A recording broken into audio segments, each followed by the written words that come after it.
Hello fans of free gaming, how are you? Welcome to a new episode of Cheap Ass Gamer. Before I get started, I would like to thank Alt-Tab Reviews. Check the annotation thingy, click it to check them out. Basically they are freeware reviewers, similar to myself, except where I do the download games, connect to a server type thing, first-person shooters and all that. They do more the MMO RPG type thing, or the Korean style games. They're really good. They've mentioned me, and all the subscribers who've come from them, welcome. Hope you enjoy Cheap Ass Gamer. Okay, I'd like to get started with the main review. It's quite a different game, still a first-person shooter, but pretty interesting. And the minigame, review is also first-person shooter, and it's a game that I actually love. It's really close to my heart. Anyway, I'll start with the first review now. Enjoy it. Thank you very much. Bye-bye. We've already got plenty of modern warfare anti-terrorist shooters, an abundance of World War II shooters, and no shortage in sci-fi shooters. So what genres does that leave us with? Well, I'd love to see more Vietnam shooters that don't suck, but let's forget about that for now. What we have here is a Western shooter. To sum up the whole game in a few words, this is what you get if Clint Eastwood and Counter-Strike had a baby. Replace the high-powered rifles and assault rifles with semi-automatic pistols and vintage rifles, replace counter-terrorists and terrorists with outlaws and lawmen, and replace having to place bombs on targets with having to rob a bank. Of course, any game with Counter-Strike in the description faces the risk of being an uninspired Counter-Strike clone. Is Smoking Guns any different? Watch on to find out. Well, I'd like to start with the atmosphere of the game. The music, the gunshot and bullet ricochet sound effects, and just about everything else make you wonder when you're going to bump into Clint Eastwood and be rudely asked if you feel lucky. Punk. So, to put it simply, they really nailed that. Guns. Well, they fit the mood and atmosphere really well. They feel authentic enough, and what's most important is how they affect the gameplay. Comparing to modern day or even World War II guns, as far as performance goes, they suck. Now, I don't mean they actually hurt the gameplay. In fact, they create a whole new level of tactics. They take ages to reload, their firing rate is slow, so you have to make every shot count, and having a buddy back you up as you reload both your 6 shooters is never a bad idea. The guns themselves include 3 pistols, 2 semi-automatic rifles, and a single-shot rifle, which you can also buy a scope for, 3 shotguns, and a minigun, as well as dynamite and Molotov cocktails. The pistols can be dual-wielded, and they don't even have to be of the same type. As far as game modes go, you get the obvious deathmatch and team deathmatch in here.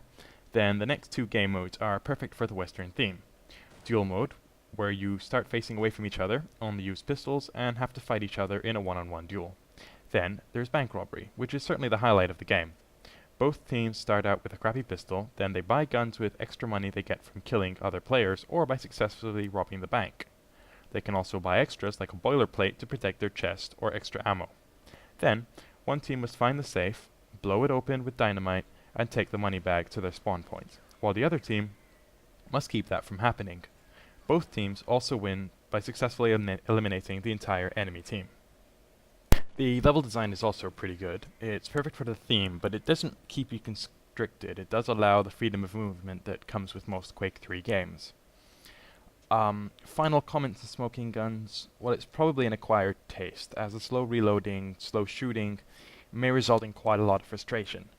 But if you can get into it, it's definitely the best Western shooter available online that I've ever played, and I think you'll really enjoy it.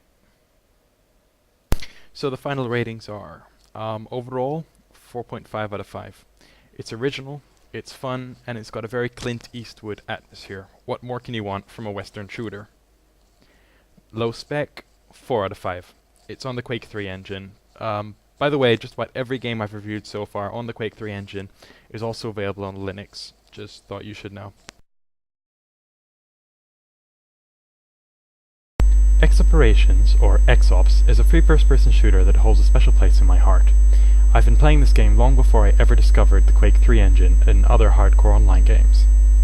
X-Ops is pretty impressive in that it is built from scratch by 2 people and is not based on any commercial engine whatsoever. It's basically a realistic shooter. realistic in that aim is affected by recoil, movement, and damage, and you don't have more health than the enemy like most games, which means one shot could kill you if they hit your head. The levels are played in no particular order and have little to do with each other. In some levels you may be a counter-terrorist, while in others you might be a cop, or even terrorists themselves, and in one level you're even a hostage who has to sneak his way out until he finds a gun. The game also takes a break from reality by introducing zombie levels and fights with super cyborgs that take just about everything you have to kill.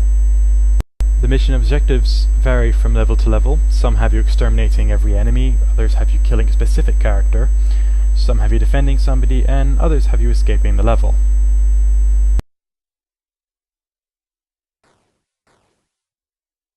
As a whole, the game is a fantastic little package. It's got wonderfully low requirements and is very challenging.